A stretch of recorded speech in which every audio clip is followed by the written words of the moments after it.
In this episode, I have a Rotel RCC940 5-disc CD changer. The owner of this one says it plays fine at the beginning, but as the disc plays out, it starts to skip and get noisy. We're going to take a look at this one and see if I can improve this one at all. Let's check it out. Before starting, I'm going to pull the top off the unit so we can observe the unit when it's operating.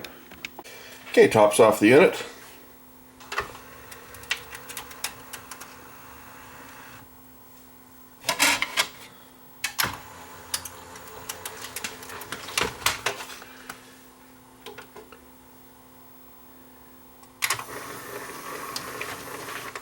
Okay, we'll start it playing,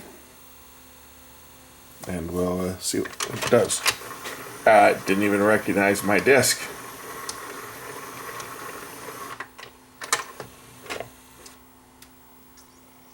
Okay, maybe we're just checking to see if there's a disc there. But it's playing now. I'm going to let this thing play and see what happens when it stops. No, I don't have to do that. It's already skipping.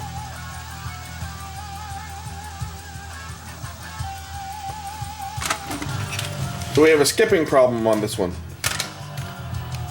You can hear the sound.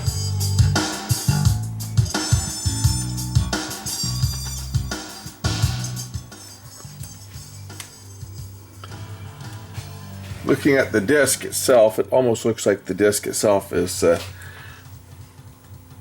sticking here. You can hear it. And if I go to further tracks, it's going to be worse, I bet.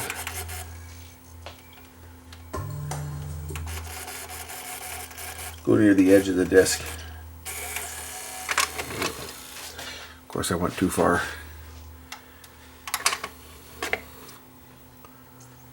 There's only 18 tracks on this disc, I think. Or, yeah, 18.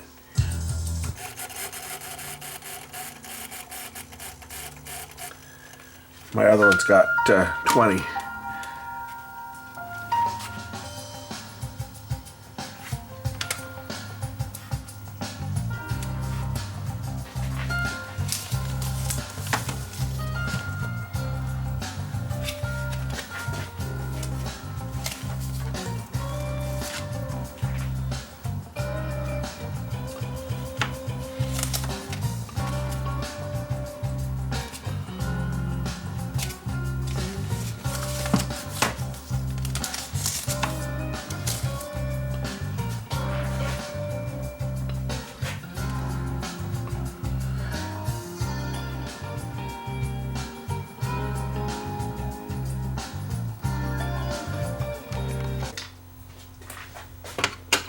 I'm going to take a look at the optical pickup on this unit.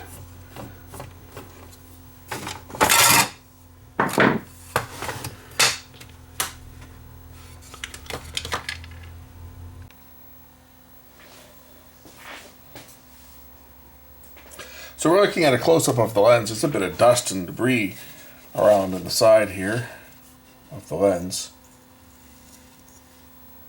but I don't see any film coating or anything on top of the actual lens itself.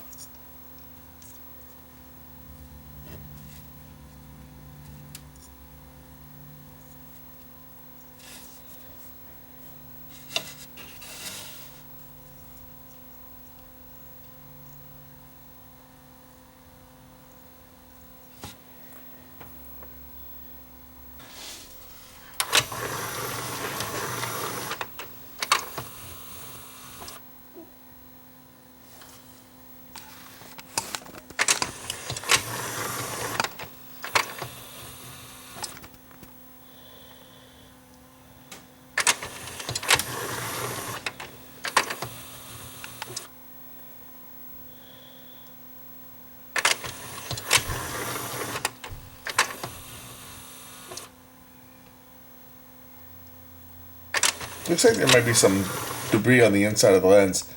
If you look at it when the optical pickup turns on, it almost looks like the back side of the lens might have a bit of clouding on it, which sometimes happens, especially if the unit's been used in a smoky environment. You can see, look around the edge of the lens there. It looks like there's dirt on the back side of the lens.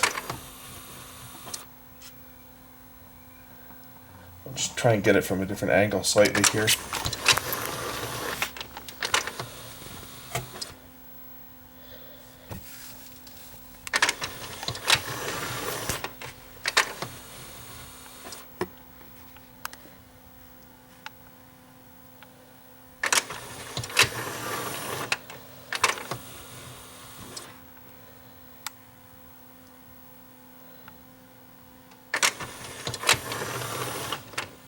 I illuminate the lens with a flashlight in night shot mode, you can see that there's some clouding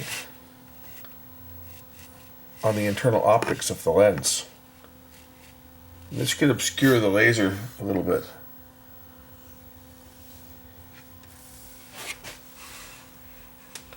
For the most part, it looks pretty clear.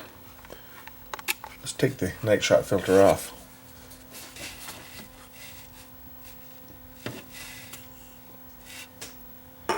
There is some dust on the surface that will come off.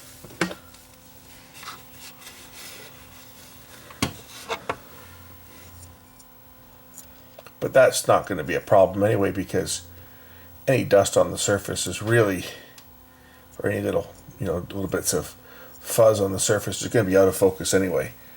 It's the internal clouding that's the problem. If you get internal clouding of the mirror, for example, there's a semi-transparent mirror in the bottom of the laser. That's how it works. Is the laser itself shines in from directly below, and there's a two-way mirror, a semi-transparent mirror that allows the laser light to shine through it, and then it reflects the light coming back down onto the side spot detector and the main spot detector. You can almost see the film. You see it? If you look, and if you look at the spot, the reflection in the middle of the lens there, you can see what looks like almost a fog internal to that laser pickup. And that could be obscuring the laser slightly. I can try turning the laser power up a little bit and see if I can compensate for it, but ultimately the optical pickup itself is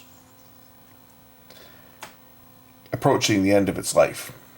We used to say getting weak, but the laser diodes themselves really don't get weak.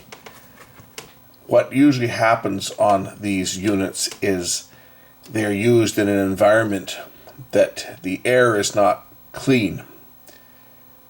Someone's using a combustible appliance, such as a gas range, or they've got a wood-burning fireplace, or people smoke.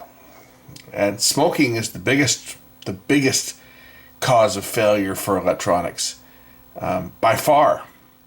Fireplaces are also, if they're used in a room with a wood-burning fireplace, you can get some smoke contamination on the optical pickup.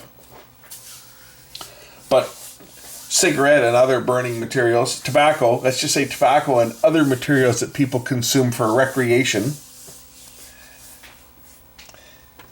And of course, the same thing applies to people that use vape units or humidifiers. Those ultrasonic humidifiers are also pretty bad because they atomize water and spray it into the air in micro droplets, and water is not pure, right? Unless you're running it with distilled water, there's minerals that are in the water that will travel through the air and can land in forms of film. You'll notice that on the inside of your car window, from the defroster. Just contaminants in the air form a film on the inside of the glass of your car. The same thing happens to the glass on the inside of the lens. You get a film that's in there, and depending on how clean the air is, you can get a film that will build up over time and cause failure. I'm just going to try increasing the laser power a little, and then we'll see whether this thing's going to play any better than it does. The laser power adjustment is a screw. It's at the bottom of the circuit board down here, right down here. We're just going to increase that ever so slightly and see whether that was going to make any difference whatsoever to how this unit operates, and see if that'll stop the skipping, at least for the time being. But in the long term, the only way that this thing's going to be working perfect is to change out the optical pickup, and that may be not economical. I don't know whether this pickup probably is available. A lot of these ones are, and some of them aren't even all that expensive. But that's something that would have to be investigated. But let's see if I can increase that laser power a little bit. see whether I can get the unit to perform a little bit better. Just gonna look for a small screwdriver. Just gonna lift the tray out if I can, to give myself a little bit more room. Easier said than done.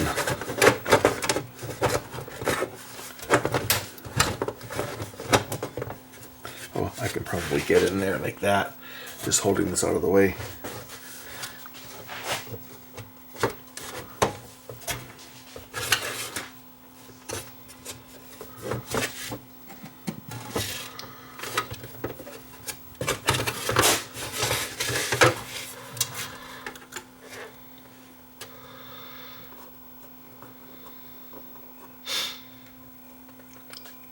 So the amount of adjustment I made is about 5 minutes.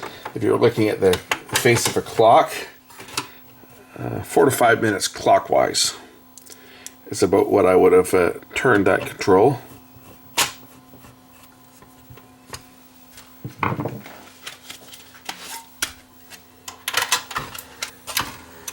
Okay. Disc 2.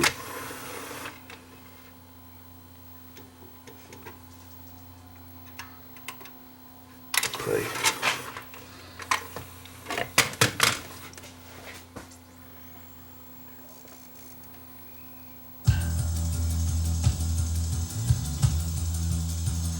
Well, I'm gonna play now and see what's going to see if it's gonna get fuzzy and skip. This is a CDR I'm playing to. They're typically harder to play than a pressed disc.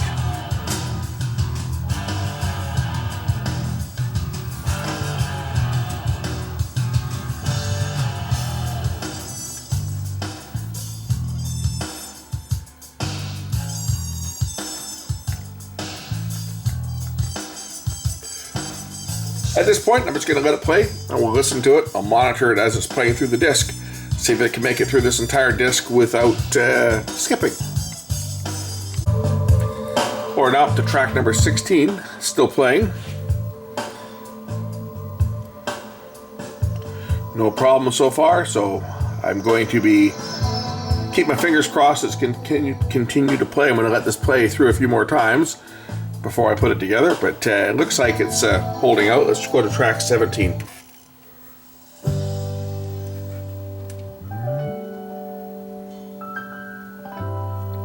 Track 18.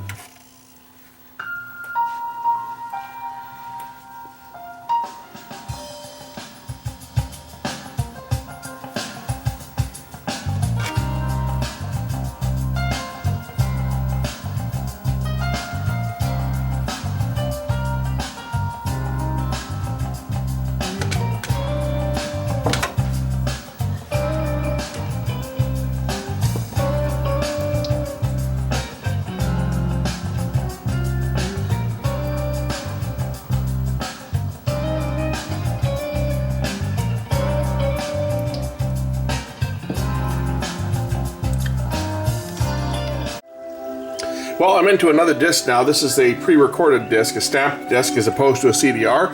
It played the other disc. I played it through like 5 times, not had any errors. It's going for several hours now. I'm going to run this disc through a few more times, but I think I'm pretty confident now that this unit is going to work. At least it's going to work for a while, unless that laser gets a little weaker. But at this point, I think we're okay. I'm going to close off the video now and continue to test this one. Thanks for watching, and we'll catch you again in the next one real soon.